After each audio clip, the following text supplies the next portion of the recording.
आज हम लोग क्लास 12 का चैप्टर 4 डिटर्मिनेंट एक्सरसाइज 4.1 को देखेंगे, जिसमें ये कहा जा रहा है कि डिटर्मिनेंट का वैल्यू निकालना है। जो भी मैट्रिक्स दिया हुआ है या डिटर्मिनेंट दिया हुआ है, इसका वैल्यू हमको फाइंड करना है। अगर हम इसको मान लेते हैं ए, डिटर्मिनेंट ए मान लेते हैं और इसका जो वैल्यू है वो 2 माइनस में 4 और माइनस में 1 दिया हुआ है। तो जो डिटर्मिनेंट हम लोग का दिया हुआ है वो 2, 4, -5 और -1 है। तो हम लोग इसको डिटर्मिनेंट ए मान लिए हैं। अब हम लोग इसको क्या कर लेते हैं, इवेलुएट करेंगे। तो क्रॉस मल्टीप्लाई करेंगे तो 2 को मल्टीप्लाई करेंगे -1 के साथ और बीच में माइनस देंगे फॉर्मूला के तौर पे, और फिर -5 को यानी -5 को इस 4 को, इन दोनों को क्रॉस मल्टीप्लाई करेंगे। -5 को मल्टीप्लाई करेंगे 4 के साथ, यानी अब जो रिजल्ट होगा वो कितना आ जाएगा, तो माइनस में 2 और यहाँ पे माइनस माइनस हो जाएगा प्लस में 20, यानी कि -2 और +20 इक्वल टू प्लस में 18। तो इस तरह +18 हम लोग का जो हो गया आंसर हो गया, यानी कि इस डिटर्मिनेंट का वैल्यू हो गया। अब हम लोग क्वेश्चन नंबर 2 को देखें। तो क्वेश्चन नंबर 2 का जो फर्स्ट है उसमें दिया हुआ है कि रो में दिया हुआ है cos theta minus sine theta, और सेकेंड रो में दिया है साइन थीटा और कोस थीटा। तो हम लोग क्या कर लेते हैं, इसका वैल्यू को फाइंड करते हैं। तो इसका वैल्यू जो होगा वो आपका क्रॉस मल्टीप्लाई करने से फाइंड हो जाएगा। तो हम लोग डेल का सिंबल दे सकते हैं इसका डिटर्मिनेंट का वैल्यू को निकालने के लिए। तो अगर हम लोग इसको क्रॉस मल्टीप्लाई करेंगे तो cos theta into cos theta है ना, cos theta into cos theta, और फिर बीच में माइनस देंगे। और ये जो साइन थीटा है इसको लिख लेते हैं कि साइन थीटा, और इनटू में माइनस में साइन थीटा, यानी कि कोस थीटा इक्वल टू हो जाएगा cos theta into cos theta cos square theta minus sine theta into sine theta, तो माइनस माइनस प्लस हो जाएगा और यहाँ हो जाएगा साइन स्क्वायर थीटा। यानी हम लोग कह सकते हैं कि cos square theta plus sine square theta equal to 1, यानी इस तरह से इसका जो वैल्यू हुआ वो 1 हुआ। तो अगला जो क्वेश्चन है वो हम लोग का क्वेश्चन नंबर 2 का सेकेंड है। क्वेश्चन नंबर जो 2 है वो एक डिटर्मिनेंट दिया हुआ है। इसका वैल्यू हम लोग कैसे इवैल्यूएट करते हैं ध्यान दीजिएगा। तो हम लोग इसको डेल मान लेते हैं और डेल इक्वल टू इसका जो वैल्यू होगा हम लोग क्रॉस मल्टीप्लाई करने से निकाल लेंगे। तो जब इसको इससे क्रॉस मल्टीप्लाई करेंगे तो x+1 को हम लोग मल्टीप्लाई करेंगे किसके साथ, तो x² माइनस में x+1 के साथ, और फिर बीच में माइनस देंगे। और ये जो x+1 है और ये जो x-1 है, इन दोनों को हम लोग क्या करेंगे, क्रॉस मल्टीप्लाई करेंगे। और जब इन दोनों को क्रॉस मल्टीप्लाई करेंगे तो रिजल्ट कुछ ऐसे मिल जाएगा कि x+1 इंटू x-1। और जब हम इसको इवेल्युएट करेंगे यानी इस x को क्या करेंगे, इसके सभी टर्म के साथ मल्टीप्लाई करेंगे, तो हो जाएगा x को जब x² से मल्टीप्लाई करेंगे तो x3, जब x को -x से मल्टीप्लाई करेंगे तो -x², और जब x को +1 के साथ मल्टीप्लाई करेंगे तो प्लस में x, और उसी तरह जब +1 को सभी से मल्टीप्लाई करेंगे तो जानते हैं हम लोग कि प्लस ही रहेगा। तो सबको क्या कर लेते हैं, मल्टीप्लाई कर लेते हैं, x² माइनस x प्लस में 1, ये माइनस है। और अब जब इस x+1 को और x-1 को अगर हम क्या कर लेते हैं, मल्टीप्लाई करेंगे, तो यहाँ जो रिजल्ट आएगा वो आ जाएगा x² माइनस 1 का स्क्वायर। अब हम लोग जानते हैं यहाँ पे कि x² और ये x² तो ये कैंसिल हो जाएगा, है ना, क्योंकि सेम है बट अपोजिट साइन का है तो कैंसिल हो जाएगा, 0 हो जाएगा। और यहाँ भी जो +1 है और ये जो -1 है ये भी कैंसिल हो जाएगा। तो यहाँ से जो रिजल्ट आ रहा है वो x³ आ रहा है, और यहाँ से मल्टीप्लाई करेंगे तो ये माइनस में x² आ रहा है, और ये माइनस मिलके प्लस में 1 आ जाएगा। तो इस तरह का हम कह सकते हैं कि इसका जो वैल्यू होगा x³ माइनस x² प्लस 1 आएगा। अगला जो क्वेश्चन होगा हम लोग का क्वेश्चन नंबर 3 होगा। तो क्वेश्चन नंबर 3 को हम लोग अब देखते हैं कि दिया हुआ है कि इफ a बराबर 1 4 2 2 देन सो दैट 2a का जो मॉडुलस होगा वो आपका 4a का बराबर होगा। तो हम लोग इसको सबसे पहले क्या कर लेते हैं, LHS से बनाते हैं। अगर LHS का जो पार्ट है उसको पहले देखते हैं कि LHS में दिया हुआ है 2a, उसके बाद उसका डिटर्मिनेंट निकालना है। तो फिर जो मैट्रिक्स A दिया हुआ है उस मैट्रिक्स को पहले हम लोग क्या कर लेते हैं, 2 से मल्टीप्लाई कर लेते हैं। तो जो मैट्रिक्स दिया हुआ है वो मैट्रिक्स कुछ इतना दिया हुआ है कि 1 4 2 2। अब इस हम 2 से इसको मल्टीप्लाई करेंगे इस मैट्रिक्स में, तो जो रिजल्ट होगा कुछ मल्टीपल हो जाएगा सबसे 2 से। तो यहाँ से कुल मिला के आ जाएगा 2 8 4 और फिर 4। और जब हम लोग इस जो 2a जो मैट्रिक्स आया है इसका अगर हम लोग क्या कर लेते हैं, डिटर्मिनेंट निकाल लेते हैं। तो जैसे हम लोग इसका डिटर्मिनेंट निकालेंगे तो वैल्यू हो जाएगा 4 2 जा 8 माइनस 8 3 जा 32, यानी कुल मिला के यहाँ जो वैल्यू आएगा हम लोग का माइनस में 24 आ जाएगा। उसी तरह जब हम लोग इसका RHS को बनाएंगे तो देखते हैं क्या देता है। तो RHS में है कि वैल्यू जो दिया हुआ है वो साफ साफ बोला है कि डिटर्मिनेंट A पहले निकालना होगा। अगर हम डिटर्मिनेंट A पहले निकालते हैं तो डिटर्मिनेंट का जो वैल्यू है 1 4 2 2 है। अगर हम इसका पहले वैल्यू निकाल लेते हैं तो क्रॉस मल्टीप्लाई करेंगे तो 1 × 2 माइनस 2 × 4, यानी कि कुल मिलाकर हम यहाँ ये कर सकते हैं 2 और यहाँ से 8 हुआ, यानी कि माइनस में 6 हुआ। किसका वैल्यू, तो डिटर्मिनेंट A का वैल्यू। अब इसी डिटर्मिनेंट A का वैल्यू हमको 4 से क्या करना है, मल्टीप्लाई कर देना है। तो -6 को जब 4 से मल्टीप्लाई करेंगे तो माइनस में क्या आ जाएगा 24। तो इस तरह से हम लोग ये देखें कि जो क्वेश्चन नंबर ये जो LHS और RHS दोनों क्या हुआ, इक्वल हुआ। तो हम कह सकते हैं कि LHS जो है वो RHS के इक्वल है, यानी कि हम यहाँ ये भी कह सकते हैं कि 2a है ना, कि 2a इक्वल टू होगा आपका 4 × A का डिटर्मिनेंट का। ये हम लोग का दोनों का जो रिजल्ट आया वो सही निकला। अगला जो क्वेश्चन है वो हम लोग का क्वेश्चन नंबर जो 4 है, इसका भी क्वेश्चन यही है कि एक मैट्रिक्स दिया हुआ है और हम लोग को ये वैल्यू फाइंड करना है कि 3a का जो डिटर्मिनेंट होगा वो 27 × A के डिटर्मिनेंट का वैल्यू के बराबर होगा। तो सबसे पहले हम लोग यहाँ क्या कर लेते हैं, फिर से वही काम करेंगे कि LHS में चलेंगे और हम लोग इसका वैल्यू को फाइंड करेंगे। तो जो LHS वाला रिजल्ट है वो ये कहता है कि 3a का डिटर्मिनेंट निकालना है। अगर हम लोग LHS की बात करते हैं तो LHS में एक A दिया हुआ है, A एक मैट्रिक्स दिया हुआ है और मैट्रिक्स है 1 0 0 0 1 0 1 2 और 4। ये एक मैट्रिक्स दिया हुआ है। हम लोग को क्या करना है, इसको 3a निकालना है, यानी 3 से मल्टीप्लाई कर देना है। जैसे हम लोग इस 3 से मल्टीप्लाई करेंगे इस मैट्रिक्स को डायरेक्ट कर देते हैं हम यहाँ पे कि 3 × 3 0, यहाँ तो 0 ही मिलेगा, यहाँ 0 मिलेगा और यहाँ भी 0 मिलेगा, यहाँ 3 मिलेगा, यहाँ 0 मिलेगा, यहाँ 3 1 जा 3 मिलेगा, 3 4 जा 3 2 जा 6 मिल जाएगा यहाँ पे। यहाँ आपका 3 2 जा 6 हो जाएगा और 3 4 जा यहाँ पे 12 हो जाएगा। इस तरह करके 3a मिल गया। अब हम लोग को क्या करना है, इसको कि 3a का डिटर्मिनेंट निकालना है, 3a का डिटर्मिनेंट।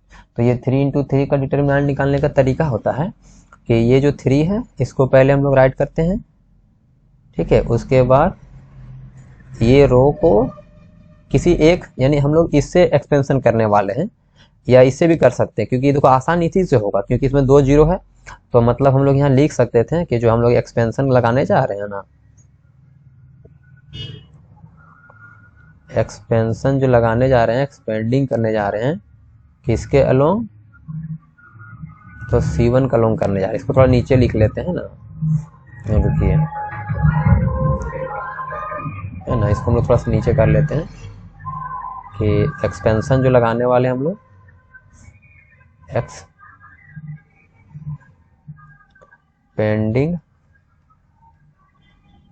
Along C1। अगर हम लोग C1 से एक्सपेंशन लगाएंगे ना तो ये जो डिटर्मिनेंट का वैल्यू है, देखिए ये हो जाएगा G3 और जैसे ही 3 होगा ना तो ये रो और ये कॉलम डिलीट हो जाएगा। तो ये दोनों आपस में मल्टीप्लाई होगा तो 12 3 जा 36 हो जाएगा, और माइनस लेंगे 0 इंटू 6, तो यहाँ पे 0 हो जाएगा। और बाकी जो है जैसे ये इस पर, तो इस पर जो रिजल्ट होगा वो 0 भी आ जाएगा, इस पर जो रिजल्ट आएगा वो भी क्या हो जाएगा, 0 हो जाएगा। तो यहाँ से हम लोग कह सकते हैं कि 36 को अगर हम लोग मल्टीप्लाई कर लेते हैं 3 से, तो 36 को अगर हम लोग 3 से मल्टीप्लाई कर लेंगे तो हो जाएगा 108 के आसपास हो जाएगा, है ना। मल्टीप्लाई करके आप लोग देख सकते हैं 3 को जब हम लोग 6 से मल्टीप्लाई करेंगे तो 3 6 18 का 8 हाथ में 1, और जब 3 3 9 और 1 कितना हो गया 10। तो इस तरह करके हम लोग 108 इसका वैल्यू आया है। अब हम लोग क्या कर लेते हैं, इसका RHS पार्ट को अगर हम लोग सॉल्व करेंगे तो देखते हैं कितना आता है ना। RHS का पार्ट जो है वो उसमें दिखाया गया है कि हम लोग को 27 और A का डिटर्मिनेंट के बराबर चाहिए, इतना। तो हम लोग को सबसे पहले क्या दिख रहा है कि A का डिटर्मिनेंट निकालना होगा। तो सबसे पहले हम लोग क्या कर लेते हैं, A का डिटर्मिनेंट निकालते हैं। तो A का डिटर्मिनेंट निकालने के लिए क्या करना होगा, हमको A का जो वैल्यू है उसको लिख लेना होगा। इसे 1 है, 0 है, 0 है, 0 है, 1 है, 0 है, 1 है, 2 है और 4 है। तो सेम वही प्रोसेस करेंगे यहाँ भी। पहले इसका हम लोग डिटर्मिनेंट निकालेंगे, और इसका जो डिटर्मिनेंट निकालने के लिए हम लोग क्या करेंगे कि एक्सपेंशन करेंगे, है ना। एक्सपेंशन जो हम लोग लगाएंगे ना, वो हम लोग ट्राई करते हैं कि एक्सपेंडिंग करने वाले, एक्सपेंशन लगाने वाले हैं, वो हम लोग कॉलम से लगा, क्योंकि कॉलम में 2 0 है, तो एक्सपेंशन करना क्या हो जाएगा हम लोग के लिए आसान हो जाएगा। तो जैसे हम लोग इसका एक्सपेंशन करेंगे ना, तो यहाँ 1 आएगा, और ये 0 ये कंप्लीट, मतलब ये डिलीट कर देते हैं इसको, रो कॉलम को। ये जो 1 और 4 इसका मल्टीप्लाई कर लेंगे तो 4 आ जाएगा, माइनस यहाँ 0 आ जाएगा, और बाकी ये दोनों रिजल्ट तो 0 है, तो यहाँ पे सब रिजल्ट क्या हो जाएगा 0। तो कुल मिला के यहाँ से जो वैल्यू आया कितना आया, 4 आया। अब हमको क्या करना है, इस 4 को मल्टीप्लाई करना है, यानी ये A का डिटर्मिनेंट निकला है।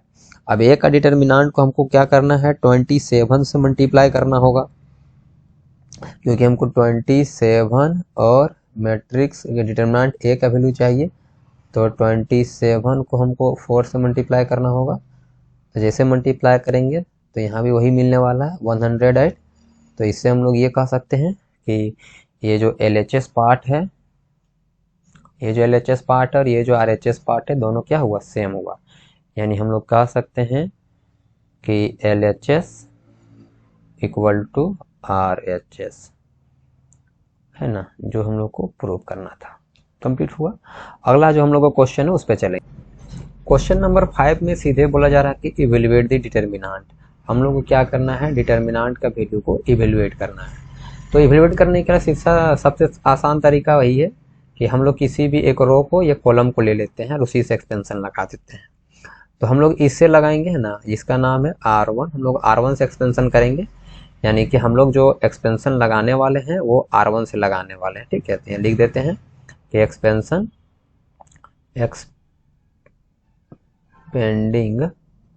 Expanding along R1। अगर हम लोग R1 से एक्सपेंशन लगाएंगे ना, तो क्या हो जाएगा कि जो वैल्यू है इसका कुछ इस तरह से हमको मिल जाएगा। इसका पहले हम लोग 3 को लेंगे, और जैसे 3 को लेंगे ना, तो ये रो R1 को, मतलब जैसे ये एलिमेंट था, तो अगर इस एलिमेंट को हम लोग ले रहे हैं तो ये रो और ये कॉलम को डिलीट कर देंगे, ये 4 एलिमेंट बच जाएगा।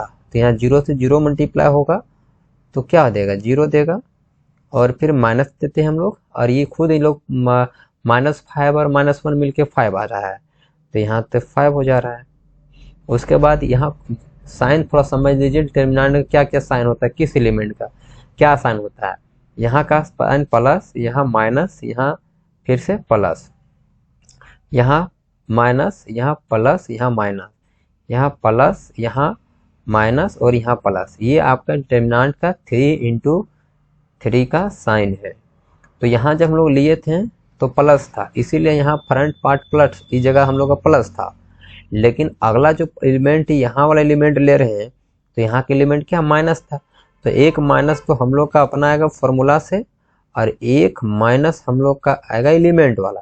अब हम लोग इसके अंदर लिखेंगे, अगर ये इस एलिमेंट को अगर हम लोग ले रहे हैं तो ये रो डिलीट हो जाएगा, ये रो डिलीट हो जाएगा, ठीक है। ये रो को हम लोग क्या करेंगे, डिलीट, इस कॉलम को हम लोग करेंगे डिलीट, सॉरी ये रो को करेंगे डिलीट और इस कॉलम को हम लोग क्या कर देंगे, डिलीट करेंगे, इस कॉलम को डिलीट कर देंगे हम लोग, ठीक है। तो ये रो को डिलीट करेंगे और हम लोग इस कॉलम को क्या करेंगे, डिलीट करेंगे, क्योंकि इस एलिमेंट को लिए हैं। तब ये 4 एलिमेंट बच गया है, तो इस 0 को 0 से मल्टीप्लाई करेंगे तो 0 आएगा, माइनस देंगे, और ये 3 को जब -1 से मल्टीप्लाई करेंगे तो माइनस में 3, यानी कि प्लस में इसको हम लोग कर देते हैं 3। उसके बाद फिर हम लोग क्या करेंगे, इस -2 को लेंगे, तो -2 को अगला जब हम लोग लेंगे तो हम जब -2 को लेंगे, अगला जो हो जाएगा, ये रो डिलीट हो जाएगा, ये कॉलम डिलीट हो जाएगा, यानी ये 4 एलिमेंट बच जाएगा। यानी हमारा कहना है कि ये इस एलिमेंट को हम लोग ले रहे हैं, तो इस एलिमेंट को ले रहे हैं तो ये रो को और ये कॉलम को डिलीट होना पड़ेगा। अब बन जाएगा ये 4 एलिमेंट, तो इसको जब इससे मल्टीप्लाई करेंगे तो बन जाएगा 0 हो जाएगा, और जब 3 को 0 से मल्टीप्लाई करेंगे तो भी क्या हो जाएगा, 0। यानी कि हम यहाँ से ये कह सकते हैं कि 3 को जब हम 5 से मल्टीप्लाई करेंगे ना तो 15 आ जाएगा माइनस में। उसके बाद यहाँ माइनस माइनस हो चुका है प्लस, और यहाँ से आ चुका है 3। उसके बाद जो माइनस यहाँ दिख रहा है वो हो गया है 0। तो इस तरह हम लोग का वैल्यू जो हो गया है माइनस में 5 + 3, यानी कि हम लोग का यहाँ जो रिजल्ट आएगा वो माइनस में 12 आएगा। तो इस तरह हम लोग का ये क्वेश्चन नंबर 5 का फर्स्ट हुआ कंप्लीट।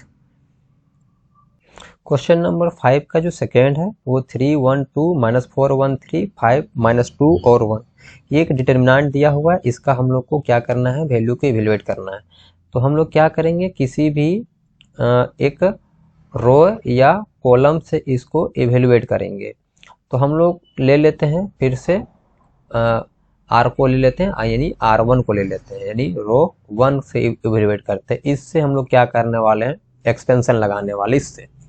तो जैसे हम लोग एक्सपेंशन इसमें लगाएंगे ना, हम लोग इस बात को थोड़ा याद रखना होगा, साइन को याद रखना होगा कि यहाँ प्लस, यहाँ माइनस, यहाँ प्लस। तो हम लोग सबसे पहले क्या कर लेते हैं कि 3 को लेते हैं। अगर जैसे हम 3 को लेंगे ना, तो हम लोग को याद रखना है कि इस रो को डिलीट करना होगा और इस कॉलम को डिलीट करना होगा। बन जाएगा ये 4 एलिमेंट, 1 को 1 से मल्टीप्लाई करने से मिल जाएगा 1, फिर माइनस देंगे, और 2 को जब -2 को 3 से मल्टीप्लाई करेंगे तो हो जाएगा कितना, -6। तो यानी कर देते हैं यहाँ ऐसे -6, यहाँ इस जगह हो जाएगा -6। ये हो गया पहला एलिमेंट का कंप्लीट। फिर हम ये -4 को लेंगे, लेकिन जानते हैं यहाँ साइन माइनस होता है इस जगह, तो यहाँ पे हम पहले -4 ले लिए हैं, और हम इस अब एलिमेंट का वैल्यू को लेंगे। इस एलिमेंट का वैल्यू देखेंगे कितना आएगा, तो ये रो डिलीट हो जाएगा, ये कॉलम डिलीट हो जाएगा, यानी यहाँ का 1 और यहाँ का 1 मल्टीप्लाई होके देगा यहाँ 1, फिर माइनस लेंगे, और ये 2 और ये 2 मल्टीप्लाई होके देगा 4, यानी कि माइनस में 4। तो इसको ले लिए। अगला जो एलिमेंट है वो 5 है, प्लस में लेंगे इसको, +5 को जब जैसे ही लेंगे, ये रो ये कॉलम डिलीट हो जाएगा, यहाँ से 3 बन जाएगा, और 3 बन जा 3, और मल्टीप्लाई करेंगे 2 को 1 से, तो 2 बन जा 2। तो इस तरह हम लोग का यहाँ से हो जाएगा 3, यहाँ 3 हो जाएगा, और यहाँ जान रहे माइनस माइनस प्लस हो जाएगा, तो 6 + 1 कितना हो जाएगा, 7। माइनस माइनस यहाँ प्लस में 4 आया है, और यहाँ भी मिल जाएगा प्लस में 5, और फिर प्लस आया है यहाँ पे 5 और अंदर से 1। तो कुल मिलाकर अब तक हम लोग को वैल्यू जो आ चुका है 3 7 4 5 और 5 1 आया है। यानी हम लोग यहाँ पे कह सकते हैं कि 3 7 जा 21 प्लस 4 5 जा 20 माइनस 5 1 जा 5, 20 + 1 हो जाता है 41 माइनस में 5, और 41 को जब हम 41 प्लस प्लस, तो 41 प्लस हो जाएगा 5, यानी कि 46। तो इस तरह हम लोग का ये कंप्लीट होता है 5 का सेकेंड नंबर। अब हम लोग जो देखते हैं इसका, तो क्वेश्चन नंबर जो 5 है ना, तो 5 का हम लोग सेकेंड बनाए, तो थर्ड भी इसका वही बनाना है, 4 भी ऐसे ही है, ठीक है, 4 5 ऐसे ही है। क्वेश्चन नंबर जो 6 है वो भी हम लोग का वैल्यू ही निकालने बोला है डिटर्मिनेंट का, तो यह भी आप लोग से हो जाएगा। हम लोग जो क्वेश्चन नंबर है 7, तो क्वेश्चन नंबर 7 हम लोग उसको देखते हैं कि क्वेश्चन नंबर 7 क्या है। ठीक है, क्वेश्चन नंबर जो 7 है इसमें बोला जा रहा है कि find the value of x। तो 2 4 4 1 है इक्वल टू 2x 6 है और 4 4 है और x है। तो हम लोग इधर भी क्या करते हैं, डिटर्मिनेंट दिया है तो क्रॉस मल्टीप्लाई कर लेते हैं।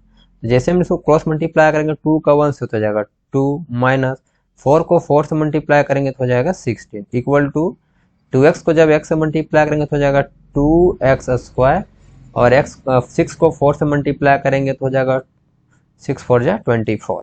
यानी इधर जो वैल्यू आ रहा है वो आ रहा है माइनस में 14, इधर जो वैल्यू आ रहा है वो 2x स्क्वायर माइनस में 24 आ रहा है।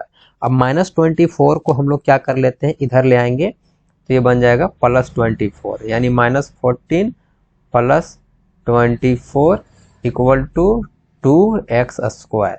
अभी जब 14 और माइनस 14 और 24 में जब सब्ट्रैक्ट होगा तो वैल्यू आ जाएगा 10।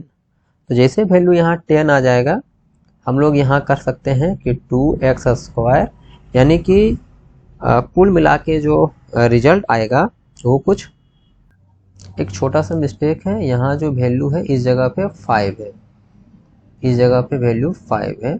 तो जब क्रॉस मल्टीप्लाई हम लोग करेंगे ना तो थोड़ा सा मिस्टेक आएगा, यहाँ 2 1 जा 2 होगा और 4 5 जा यहाँ पे 20 आएगा। इस जगह पे जो वैल्यू होगा ना इस जगह पे वो वैल्यू 20 आएगा। तो इसको हम लोग 20 कर लेते हैं, है ना।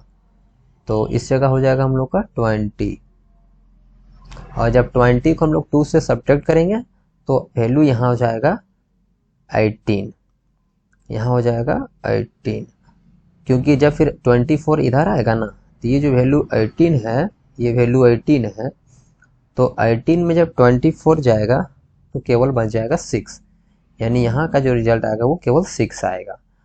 तो जब ये 6 आएगा तब हम लोग जानते हैं कि जो 2 मल्टीप्लाई वाला डिवाइड में आ जाएगा, तो यहाँ हो जाएगा x स्क्वायर इक्वल टू 6/2, यानी कि 2 का टेबल में ये 3 मिलेगा, और हम कह सकते हैं यहाँ से जब x स्क्वायर उधर भेजेंगे तो रूट अंडर 3 आएगा। और हम लोग जानते हैं जब रूट में कोई वैल्यू जाता है तो उसमें हम लोग का प्लस माइनस दोनों का साइन आता है। ठीक है, प्लस माइनस दोनों का साइन आता है। आप लोग अगर जानना चाहिएगा कि कैसे प्लस माइनस दोनों का साइन आता है तो हम आपको बताते, ध्यान दीजिएगा। जब हमारे पास x स्क्वायर बराबर ये 3 था तो हम लोग इसको ऐसे कर सकते हैं, x स्क्वायर जो बराबर आपको दिख रहा है उसको इधर ले आएंगे तो माइनस में 3 हो जाएगा इक्वल टू ये 0 हो जाता है। और इसको हम लोग इस तरह से जनरेट करते हैं कि x स्क्वायर है माइनस इस 3 को लिखने का तरीका है कि √3 का स्क्वायर कर देते हैं, तो ये बराबर हो गया 0 का। अब हम लोग क्या कर लेते हैं, इसमें रूल लगा देते हैं a square minus b square का, तो फॉर्मूला जाता है x ये और एक हो जाता है आपका x प्लस b, और इस तरह हो जाता है 0, और 2 फैक्टर बराबर 0 है तो हम यहाँ से x माइनस √3 को 0 मान लेते हैं और यहाँ से x प्लस √3 को 0 मान लेते हैं। और यहाँ से हम लोग इक्वेट करते हैं तो x बराबर मिल जाता है प्लस में √3 और यहाँ से x बराबर मिल जाता है माइनस में √3, यानी x का वैल्यू 2 आया तो इसको एक साथ में लिख देते हैं x बराबर प्लस माइनस √3। तो इस तरह से हम लोग का 2 वैल्यू मिलता है जब कोई x स्क्वायर बराबर कोई नंबर होता है तब। ठीक है, अगला हम लोग क्वेश्चन देखेंगे कि 7 के बाद जो क्वेश्चन है उसको हम लोग देखते हैं। तो क्वेश्चन नंबर जो 7 है और जो क्वेश्चन नंबर 8 है वो सेम है। ठीक है, आप लोग इसको ट्राई कीजिए, है ना, बनाइए, बहुत आसान है, आप लोग से हो जाएगा, है ना। और प्लीज अगर आप लोगों ने मेरा चैनल को अगर सब्सक्राइब नहीं किए हुए हैं तो प्लीज सब्सक्राइब कीजिए, ठीक है, और शेयर कीजिए, है ना। हमारा चैनल संकेत सर, है ना, इस चैनल को क्या कीजिए, सब्सक्राइब कीजिए। और आप लोग जो भी डाउट होगा, है ना, तो उसको आप लोग क्या कीजिए, कमेंट सेक्शन में बताइए, है ना। अगर किसी तरह का दिक्कत होता है तो हम उसको आप क्या करेंगे, सॉल्व करके आपको फिर बताएंगे। ठीक है, वीडियो को देखने के लिए आप लोग को बहुत बड़ा थैंक्स। चलिए।